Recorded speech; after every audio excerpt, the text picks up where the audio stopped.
नाज़रीन, Sindh building control authority Hyderabad जी regional director Eid वसूली के मद में 10 करोड़ रुपया जमा करण लाइ एक नए सिस्टम के मुतारिफ कराए छॾियो आहे।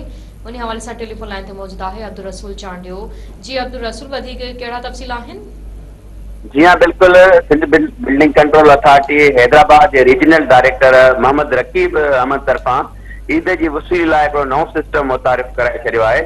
उन सिस्टम में संदसि जो मंज़ूर नज़र आहे रेहान इलाइची, उनकी सरबराही में एक टीम तश्कील ॾिनी वई आहे, जंहिंमें डायरेक्टर डेमोलेशन अमीर ज़रदारी ऐं अॻूणे सिस्टम के कर्ता धर्ता सैद अदनान शाह बुखारी साहब के शामिल कयो वियो आहे। जॾहिं त ही जेके मुख़्तलिफ़ जेका टीम जोड़ी वई आहे, उहा टीम रोज़ानो जे बुनियादनि ते सिंध बिल्डिंग कंट्रोल अथॉरिटी जा जेके सिक्योरिटी गार्ड्स आहिनि, उन खां अलावा जेके पुलिस एहलकार आहिनि ऐं जेके मुख़्तलिफ़ जेका उनजी टीम आहे, उन तरफ़ां मुख़्तलिफ़ जेके प्रोजेक्ट्स आहिनि, जेके स्कीमूं हली रहियूं आहिनि, उन्हनि ते वञी वसूली करणु शुरू करे छॾी आहे।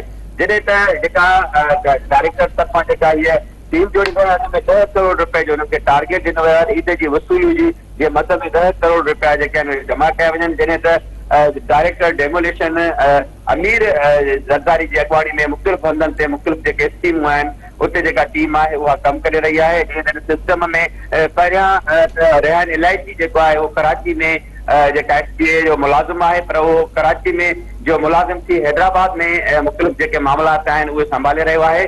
जॾहिं त मुख़्तलिफ़ जेके स्कीम आहिनि उन तां ईद वसूली जो जेको टारगेट आहे उहो 10 करोड़ जमा करण में मसरूफ़ थिया आहिनि। जॾहिं त ज़रिए वटां इहो बि मालूमात असांखे मिली आहे त डायरेक्टर जेको रीजनल डायरेक्टर आहे मोहम्मद रकीब तरफ़ां जेका जो टीम आहे, उन्हनि खे 10 करोड़ रुपया ईद जी वसूली जो जेको टारगेट आहे उहो मिलियल आहे ऐं उहो पंहिंजो जेको टारगेट मुकमिल करण लाइ मुख़्तलिफ़ हंधनि ते कार्रवाई शुरू करे रहियूं आहिनि। ऐं उनखे अलावा मुख़्तलिफ़ जेके बिल्डर्स आहिनि, मुख़्तलिफ़ जेके स्कीम जा मालिक आहिनि, उन्हनि तरफ़ां बि मीडिया खे शिकायत कई वई आहे त Sindh building control authority Hyderabad जे जेके अफ़सर आहिनि उहे मुख़्तलिफ़ बहाननि ऐं मुख़्तलिफ़ हुरबनि ज़रिए उनखे बिलकुल करे रहिया। जी अब्दुल रसूल, तफ़सील ॾियण जे लाइ अमां जी महिरबानी।